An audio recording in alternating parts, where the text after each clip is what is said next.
Saturday morning with New Zealand 22, Ireland 32 in the third test down under, and it means that Ireland win the series 2-1. Delighted to welcome Gordon Darcy and Gregor Paul back to the show. Gordon, we'll start with yourself. Andy Farrell said that this tour was going to be, and the grueling nature of it all, is going to be a real test of what the players are made of. I guess we learned on Saturday morning what these players are made of. Yeah, I think that's probably what the players are made of, but also what the coaching ticket achieved as well. And I think there's a great harmony between those players and the coaching staff. There was massive pressure in the second test. They weathered that. But I think they had all those players going into the third test, and I think the way they managed the second half was absolutely phenomenal. So there was lots of questions posed. There was question posed, not as many as you would have expected New Zealand to pose, or traditionally we would expect them to pose. But Ireland had answers for pretty much every game from the second test on. We've got two additional fantastic guests on the line for anybody joining us on YouTube. Gordon, tell us about your dogs there very briefly. Yeah, they were sitting quite calmly away from me there a second ago, and so I just come and say hello. Oh, they are absolutely fantastic additions. What are their names? Albert and Barney. Well, you're very welcome, Albert and Barney. It is brilliant to have you on the show. That's exactly what we need on this Monday morning. Gordon, can I ask what changed in your view between the first test and the second and third tests? It's the obvious bits of Ireland won their set piece. I think it was between the first and the second test. I think it was Ireland did to New Zealand what New Zealand did to Ireland the first test. They crowded their line out, they hassled, they just really harangued the New Zealand line out, and they won their own. And the scrum time, Tig Furlong and Porter just set down the tone, and Sexton played for 72 minutes, and I think that's probably that. You got the set piece, and then you have Sexton playing 70 plus minutes. That for me was the telling piece. When it comes to that set piece area, then was it a sense today?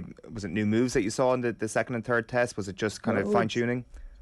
No, it's just a winning of the ball. Like we were under pressure in the first test. I said Whitelock was very good on the Irish ball in the first test, and he wasn't there for the second test. But James Ryan, like you can just see, I can almost see O'Connell and Ryan and Sheahan sitting down for a lot of time in the build up to that play, in the build up to that second test. No. Yeah, and then I guess the additional then kind of like fine tuning of it. O'Connell and his fingerprints have been all over it for the last little while. But to turn, like there was a lot going wrong with that in the line out in the first test, and the set and the scrum. And that's why it looked like it was going to be a long series. Everybody's looking to say, because the set piece is so fundamental to how what Ireland need to do.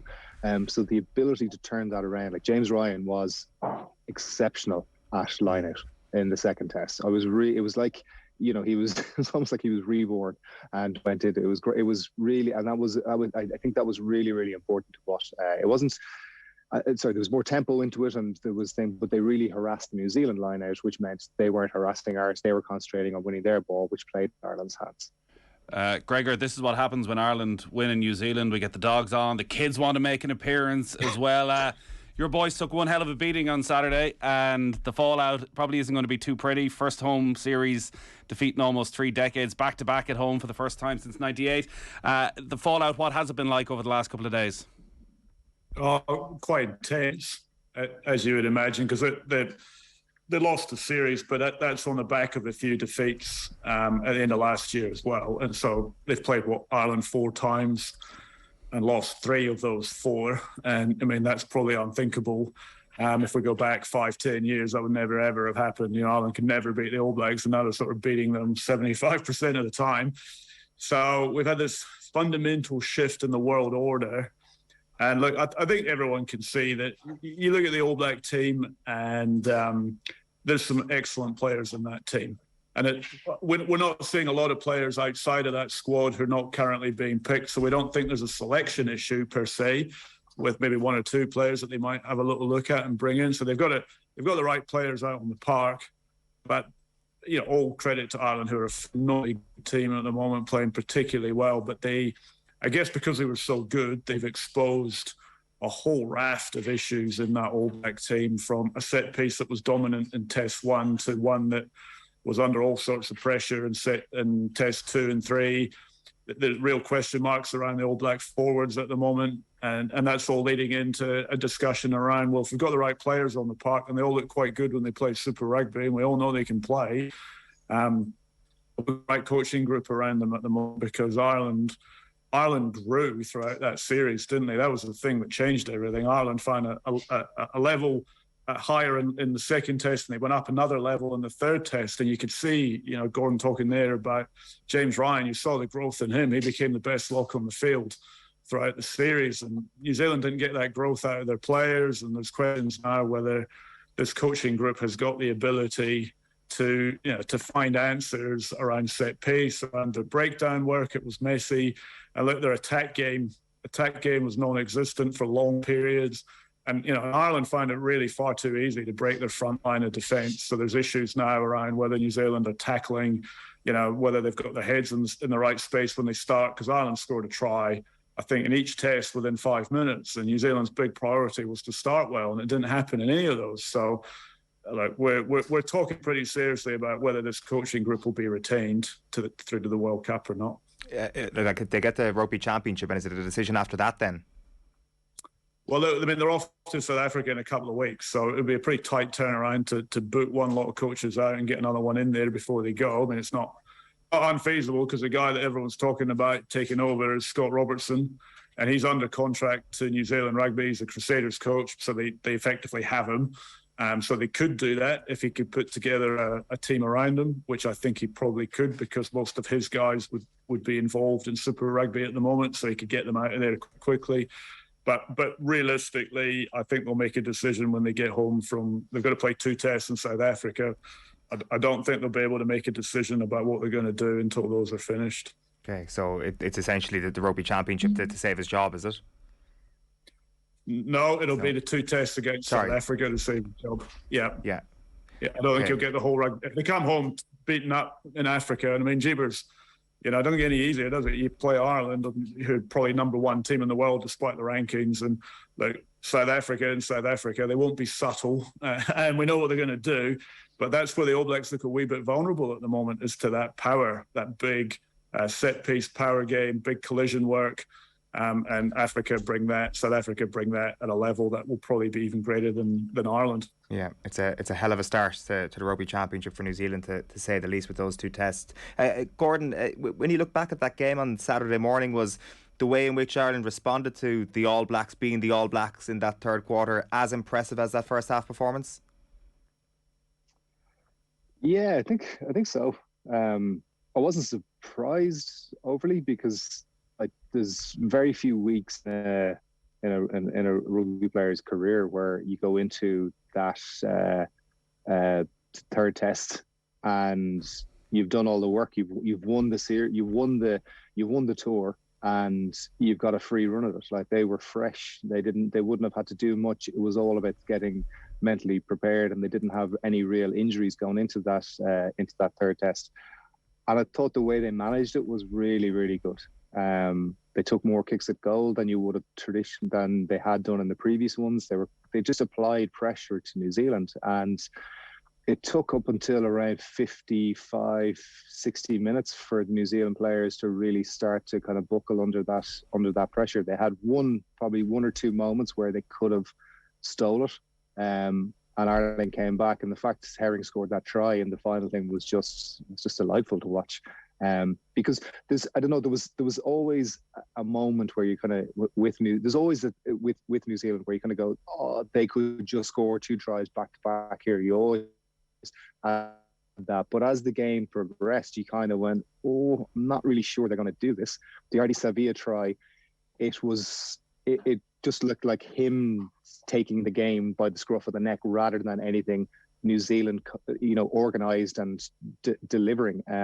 And you just felt like he kind of almost ran out of steam after he scored that try, and there wasn't anybody else that was able to turn it on for New Zealand. And I think that Gregor has kind of pointed, like the talking about the players on the field from a, watching the New Zealand players on the field, that just didn't seem to be, Beauden Barrett doing his best to try and create something, but there just didn't seem to be any ability to change the tempo of the game by New Zealand, and Ireland, particularly Johnny Sexton and Gibson-Park, just smothered them then. That momentum that New Zealand were building, like we grew up on All Black sides, that when they got that momentum, Gordon, that they took advantage and Ireland would wilt and they would run up a big score very quickly. The reasons for that not happening then, obviously a lot of them on the All Black side, but from an Ireland point of view, before the herring try, what were you seeing? Was that Sexton getting everybody together? Who were the leaders there that actually made sure that Ireland's heads didn't drop? Oh, but in the third test, there was no danger of the heads dropping. Like they've won that first test they won the second test in New Zealand. So they knew all they had to do was play on the front foot. And I can't overemphasize how important winning the set piece is for this group of players. Once we win our set piece, the way Ireland play, it's very, very, very hard to defend, because it's simple. Once you're over the gain line, defenses have to go backwards to go around. Gibson-Park is already there before the defenses are there, and they're moving the ball. So it just becomes this virtuous circle of play. And it's not always scoring tries, but it is eroding the energy of the opposition team. And we did that really, really well. For the whole time of the game. In the first test, New Zealand did that kind of power play piece where it was just a jaded looking Irish squad at that point in time, where they got that 2-3 tries, they got that 14-18 points. The game was just out of reach. I think the defense definitely responded to the way New Zealand were playing, and I think the numbers that Ireland were burning at the ruck in the second and third test versus the first test was very different, and we left less holes in the field, and New Zealand struggled with that. And I think Peter O'Mahony, our breakdown players, had a bigger game in the third test as well. I think Tyke Byrne was immense, Caelan Doris, Peter O'Mahony, they were incredible at the breakdown, and New Zealand struggled because I think the rucks, be interested to see what Gregor thinks about this as well. The rucks in the Northern Hemisphere versus the Southern Hemisphere seem to be very, very different in the way they're reffed and the way they're and the way we focus on them. And I think New Zealand struggled to get to grips with them. Yeah, do you want to pick that up, Gregor? Yeah, they did. New Zealand's whole game plan, probably going back 10 years, has been built entirely on speed of recycled ball. And the fact there was a stat last year, I think Ian Foster mentioned it, when even last year, if the All Blacks can have 2 consecutive phases where they go forward and recycle the ball quickly, they were scoring tries last year just on the back of 2 phases quickly. Ball comes back. They were that good at doing it, and that's all they needed to create the frisson of momentum that they needed to get moving. But Ireland were just so good at not. I mean, I don't recall any particular prolonged periods of play where New Zealand were able to recycle the ball in the areas of the field where they wanted to, at the speed that they needed to play the game that Ireland play. Once they breach you, they're almost impossible to stop. And look, I mean, credit to Ireland, their clean-out work was fantastic. Maybe there's a little bit of, I wouldn't use the word cynicism, I don't mean that cruelly, but they were really good at getting in the way and rolling out the All Black side of the ruck, and they got away with it. Good play to them. And, so Smith was always kind of clearing out an Irish defender. He couldn't get his hands on the ball quickly. Referee was happy with it, so they kept doing it. And that's up to the All Blacks to try and fix those sorts of problems. But where it left them was they couldn't get that momentum going forward because Ireland's front up tackling was dominant. New Zealand's ball carriers are not carrying the ball the way they should be at the moment. And Ireland just never let them build any momentum. And to Gordon's point about the breakdown work, I mean, O'Mahony, jeepers, if you could put him in the All Black team, they would be pretty happy right now because he's actually the player that they're looking for and they just can't find, but he's the guy. Yeah, Gordon's dogs agree with that particular point, I think, Gregor. Just a couple of more questions. Gregor, just to you, on the Sam Cane being taken off moment, I know you were writing about this. Can you just explain to us how significant it is for an All Blacks captain to be taken off? And is the responsibility on that on the coach or on Sam Cane himself? Like, who looks worse out of that? Well, I think it was the coach looks bad out of doing that, because like Sam's been under pressure, public pressure. That there's been a level of unprecedented. I don't know if it's unprecedented, but it might be animosity towards the Ian Foster coaching regime. And Sam Cane has been caught up in that now because he's deemed to be Foster's man. And like Sam has always struggled a little bit because he was the first number 7 after Richie McCaw. And who wants to be that guy? You're playing in the shadow of McCaw. So he struggled with that. And then Artie Savia came along, and he wasn't Artie Savia either. So he's always been a difficult player for the New Zealand public to fall in love with, because a lot of what he does is unglamorous, but it's what international rugby needs. So he's under a bit of pressure at the moment. There's a lot of people disputing whether he's the right guy to captain the team. And as we talked about last week, Peter O'Mahony made a pretty choice comment about him in the test match, and everyone picked up on that. And for him to come off with the game was still in the balance, because, you know, as Gordon said, New Zealand can still, even though they weren't going to, they still can score 2 tries in 7 minutes and turn a game around really quickly. So 15 minutes to go, 10 points down, you'd still say New Zealand can win that, but you take your captain off. And it's just telling the world there and then that you've lost a wee bit of faith in him. And all these people that have been critical of him are now wondering whether Foster's also feeling the same thing, that Sam's not the right player for this team. And look, I don't know whether he is or whether he isn't, but he should have probably played out the game. And if they want to make a change of captaincy, and if they don't want to pick Sam anymore, I think they probably need to do that behind closed doors and communicate that to him, you know, after the test match, and make a change if they're going to. But don't make it 15 minutes before the end of the game, because it sent out a pretty big message about disunity. And I know that Sam was pretty upset by what happened, and he looked fairly angry about it. And I know the players were too. So hasn't really helped Foster's position much by doing that. Go for it. Sorry, Gordon, I was going to say, ahead of a summer tour, there's always a dual focus of firstly winning the tour, but also, you know, learning and experimenting with different players. There was no great experimentation the way the series went. In terms of what Andy Farrell learned to what he gained, like, is it James Ryan, the rejuvenation of James Ryan, the Tyg Byrne nailed on now as a world-class player, Peter O'Mahony back to his very best? What are the main things in terms of players he'll have taken away from the 3 tests? Oh, yeah, no, I think, as you said, I think it's, like you said, there was very little experimentation with it. It was our strongest team, 3 tests in a row.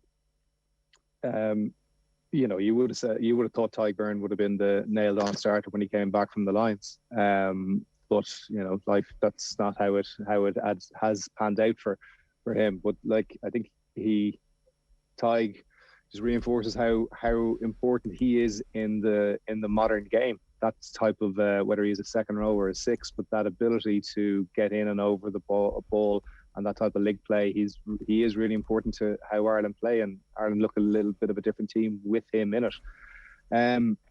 I think there's an awful lot to, like, there was no experimentation even with the squad going. We knew that there wasn't going to be much tinkering with this team. That's fine. I think what they've done now is they've created a bit of history, and now they have to start planning for the future. There's still a little. We're very lucky with injuries in this tour, which is unusual. Raft at the start, but we didn't lose too many bodies in the rest of the game. So I think you will start having to look at what's happening in behind that, and I think you get what Ireland have now is they've got a free run in the November series, I think, to tinker and to have a look at ahead of the Six Nations. And that's probably as far as you can look with this group. That there'll be a couple of players, you know, where's Kieran Frawley going to play? I think is going to be really important. Is he going to be a 10? Is he going to be a 12? Because that is, you know, while Johnny Sexton was so important to be playing 70 plus minutes, he turned 37 during the tour. So we do need to find a like for like replacement, and I don't think Joey has done that in the opportunities he's had. Yeah, that's for sure. That's going to be one of the big questions. Gordon, I can't let you away without asking you about the Wexford colours on you this morning. 96th Jubilee yesterday at Croke Park brings back happy memories, I assume. Yeah. Oh, it's actually not a Wexford jersey. Is it not a Wexford jersey, right? It's an homage to the Okay. Wexford jersey. It was great, some great hurling going on there yesterday. But hopefully our guys will be back next year. There's plenty going on down there with Darry Egan and the coaching team. So hopefully they'll give it a good run next year. Some flashes of really impressive hurling from them this year. So hopefully a bit more consistent next year. Gordon, great to hear from you and the Dogs. Thanks a million. Thanks a million. Gregor, good to see you, mate. Thanks a million for everything during the series. We'll chat to you soon. That's Gordon Darcy and Gregor Paul there on the line.